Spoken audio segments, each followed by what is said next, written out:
254 hadis عن ابن عباس عن ابن عباس قال جاءت فأرة فأخذت تجر الفتيلة. Ibn Abbas xabar aytadi, bir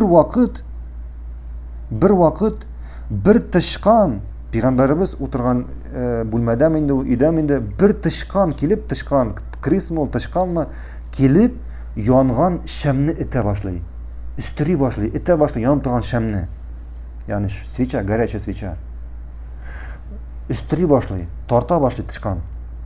فذهبت الجارية تزجرها.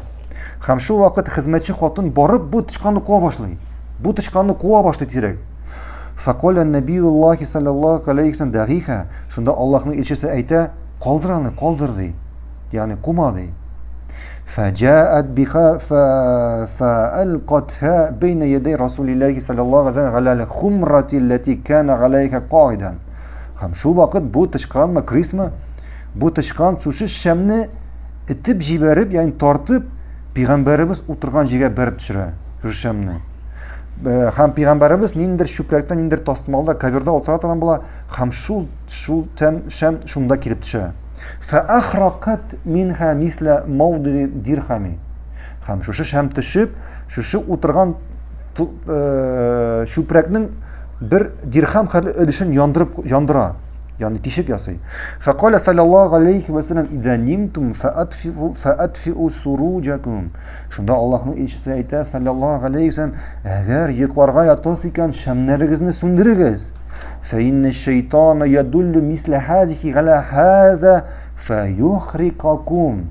Shunniqta shayton mana shunga, ya'ni tishqonga ko'rsatadi. Mana shunga ham shuning tislilarga mana shunday xalni amr etadi. Ham sizni yondiradi. Shunga ko'ra yiqlarga yotganda yong'in aybirlarini qoldirga yaramay. Sham bo'lsinmi, kerosin lampasi bo'lsinmi, o'shaq bo'lsinmi, peshmi, kamin bo'lsinmi, narsaga olmasin, o't chiqa turgan narsalarni yondirib qoldirga yaramay. Shunniqta shayton kelib nindidir narsalarga amr etib shloytirib yonqin chiqib kishilarning yonib o'luvi bor. Kishilarning yonib o'luvi bor, ham shayton shloytirib kishilarni yondirib o'tiradi. Bu agar qarasa ko'pmi kishi tunni yonib o'ladi.